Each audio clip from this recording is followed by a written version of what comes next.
everyone, welcome to First Pages. Hope you're having a great day. I have some company here today in my office. That's Amber. I think she's about ready to go take a nap. So if you hear any snoring, it's her, not me. Good girl. Are you a good girl? Good girl. Today's book is a romantic comedy by Josie McCabe called Heart River Inn. What happens when you permanently borrow something from the library? Do they throw the book at you? Do they banish you from checking out books for life? Does an elite library SWAT team suddenly appear from behind the circulation desk? I am about to find out. I'm Lexi Sheridan, writer for New York Insights magazine, and I am embarking on a path of criminal behavior. This is completely new to me. I didn't even so much as steal a candy bar as a kid. There were a few less than stellar infractions my mother will never know about, involving a certain buff college guy, but for the most part, my record is pretty clean. Yet, as I contemplate what I'm about to do, I can't help but wonder, is it a federal offense or just a misdemeanor to steal library property? What if they don't know they have the property? Or if said property will make me rich and famous, do I have to give the library a cut? If I hadn't discovered it, no one would have known of its existence, because no one except a journalist on her editor's bad side was ever going to look through these damn boring and completely censored photo books. Wow, I could justify anything. With the skill of a Las Vegas pickpocket, using only 2 fingers and not looking down at the photograph, I slid the treasure into my jacket pocket. Everything was going great when that damn antique clock chimed. So much for a quiet library. I nearly choked on the wretched little scream that erupted from my throat. Of course, the entire room full of people, consisting of me, a very bored-looking old man reading a newspaper, an even older woman searching genealogy books, and the librarian, were all trying to smile politely at my outburst. I scanned the room for any sign of a watchful security guard or well-placed surveillance camera. I am stealth, I am subtle, I'm a journalist, and I can blend like a chameleon.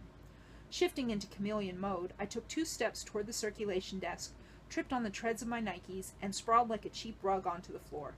Chameleons are hung low, close to the floor, right? Picking myself up along with my pride, I handed the annoyed librarian the photo album, minus 1 picture, and nonchalantly sprinted out the door. The next morning I sat with my bowl of milk-soaked flakes admiring the photograph. It had been hidden behind the worn yellow flap of a photo album, amid a family memorabilia collection that had been recently donated to the local library. The family that made this donation, however, was no ordinary family. They were the Barringtons, the richest, oldest moneyed family in New York. They possessed the kind of money that fantasies are created around. Billions and billions of fantasies. The Barringtons were a family with some scary skeletons in their closet, and what a well-guarded closet it was. Few details about them ever made it to the paper. They considered the press their mortal enemy, and anyone who so much as ruffled the wind around their massive estate were banished to some unknown hinterland like Ohio. For generations they kept their private life absolutely private. No hit of scandal flitted their way, and if it did, it was silenced faster than a politician's corporate donation fund. Whatever the public knew about them was what they wanted the public to know. So I sat staring at the photograph, contemplating how far I should pursue this. The reporter in me desperately wanted the truth behind the picture. It was actually a simple photograph, not unlike hundreds of others in nearly every family collection. It was an unposed photo of a man and a woman. The couple stood on the porch of a small cottage that overlooked a river.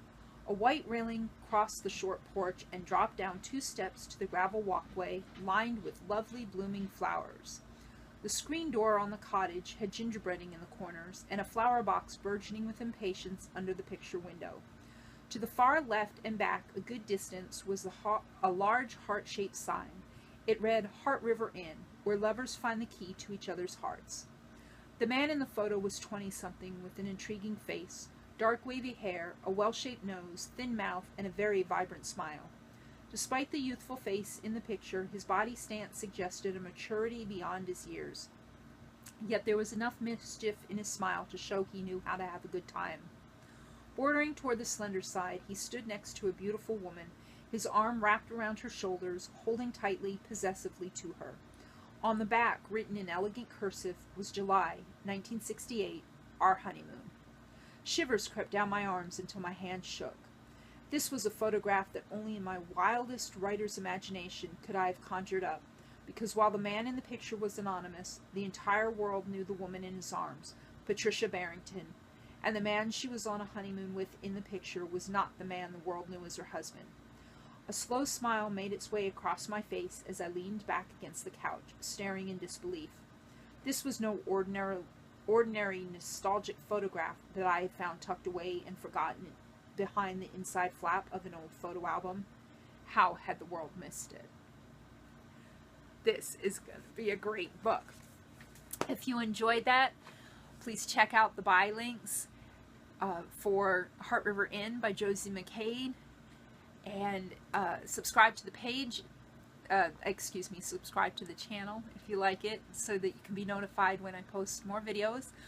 Seems like I'm doing one a day right now. I don't know that I'll stick to that schedule, but I'd like to get the word out for as many books as I can.